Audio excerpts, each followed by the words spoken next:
Kaya pala mga idol, masyadong traffic sa may Paranaque, malapit dun sa may Shell. Unahan lang konti ng SMBF yan mga idol, yung Shell na yan. Malapit sa Pag-ibig. Ayan, masyadong traffic. Yun pala, isang malaking truck, nasiraan pa talaga, nasa gitna talaga ng highway. Ayan o, kitang-kita nyo naman mga idol. Nakatungo yung ulo kasi tiningnan nila yung likod, inaayos nila.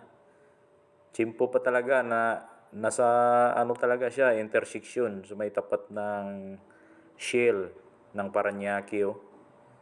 Ayan, lumilihis na yung ibang mga sasakyan doon na dumadaan doon sa may Shell.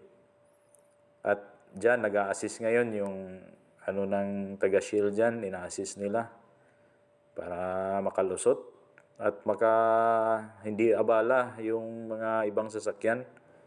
Kaya binigyan nila ng daan para makalusot dyan sa ano nila. Ayan o, kitang-kita nyo naman. Yan, lumilihis na sila mga idol. Mga alas 4 to ng hapon nangyari mga idol. Ayan o.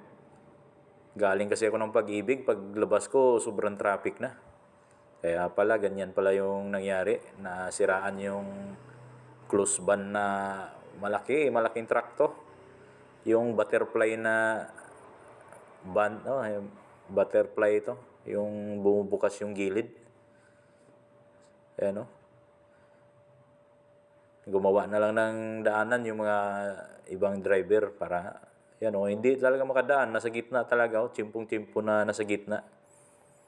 Kaya traffic talaga. Ayan si Kuya. Ina-assist na ni Kuya para maiwasan yung pagkabuhol-buhol ng mga sasakyan. Ayan Sipag ni Kuya mag-assist mga idol. Ayan. Diyan talaga sa gitna siya.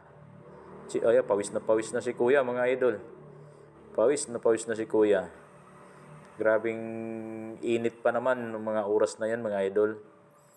Mga idol, dito ko natatapusin yung live ko mga idol. Ayan kitang-kita nyo naman. Mag-ingat na lang tayo palagi mga idol.